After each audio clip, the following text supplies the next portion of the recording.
There's a fine line between nurturing a positive mindset and falling into the trap of denying the reality in front of you. For anyone who's ever tried to reframe a negative thought, the concept of positive thinking can feel empowering. But there's a danger in taking that empowerment too far. At its core, reframing is about rewiring how we perceive challenges, using the brain's natural adaptability to escape the grip of unproductive thought loops. Yet, it's not the same as pretending everything is fine when it clearly isn't. When positivity becomes a crutch for denial, we run the risk of suppressing negative emotions rather than processing them.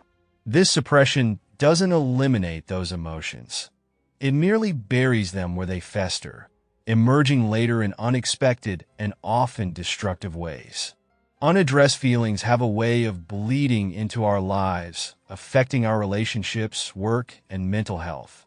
You've likely experienced it yourself, snapping at someone close to you for no apparent reason, only to realize later that the frustration wasn't about them at all. It's hard to connect the dots in the moment, especially when you've trained yourself to ignore the very emotions demanding your attention.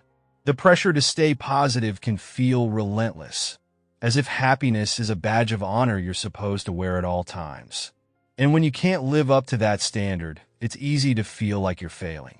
But pretending to be happy isn't the same as actually being happy.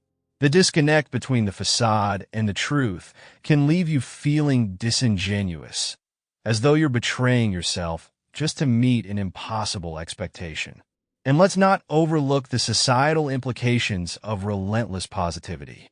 Telling people to just stay positive in the face of systemic issues or personal hardships often feels dismissive. Take the housing crisis as an example. If rent is skyrocketing because properties are being turned into short-term rentals, positivity alone won't create affordable homes. Ignoring these problems under the guise of optimism does nothing to address the root causes. Change often requires confrontation of uncomfortable truths, of injustices, and of the systems that perpetuate them. Positivity has its place, but it must be paired with action to create meaningful progress. At the same time, an overemphasis on positivity can erode empathy. If you're so focused on maintaining your own Sun New York outlook, you might struggle to connect with others who are navigating darker times.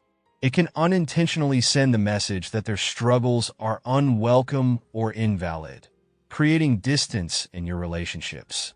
True positivity shouldn't dismiss negativity. It should leave room for acknowledging and addressing it.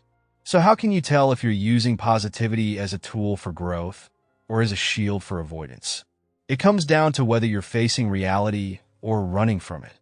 Healthy positivity begins with acknowledgement. It doesn't deny that something is wrong. It simply shifts the focus toward what can be learned, changed, or improved. Imagine you're overwhelmed at work, convinced you'll feel better if you just push through. That's denial, not reframing. Reframing might look like recognizing the burnout for what it is and taking steps to create boundaries or seek support. Or consider a relationship where your partner seems distant. No thoughtful gestures, no shared moments of connection. Denial might sound like they're just busy, I don't want to bother them. Reframing, on the other hand, acknowledges the issue and turns it into an opportunity. Maybe we express love differently. This could be a chance to communicate more openly and find ways to connect that work for both of us. Notice the difference. Reframing doesn't gloss over the problem. It leans into it with curiosity and a desire to grow. When positivity is genuine, it inspires action. It encourages you to communicate, to take ownership of your emotions, and to seek solutions. Denial, by contrast, feels hollow. It lacks acknowledgement, offers no path forward, and leaves you stuck, waiting for a resolution that might never come. If the same negative thoughts keep resurfacing, it's a sign that something deeper needs addressing. Instead of dismissing those thoughts with superficial platitudes, consider how acknowledgement, communication, and action might shift your perspective in a more meaningful way. Let's say you're struggling with self-image. Reframing harsh thoughts might sound like, I'm focusing on building habits that make me feel stronger and healthier. It's grounded in action and self-compassion, not shame. Denial, on the other hand, might try to paper over the discomfort with empty reassurances that never quite stick. Genuine reframing recognizes the challenge and meets it with intention, creating space for growth without losing sight of reality. The beauty of reframing lies in its ability to balance hope with honesty. It doesn't shy away from negative emotions or tough situations.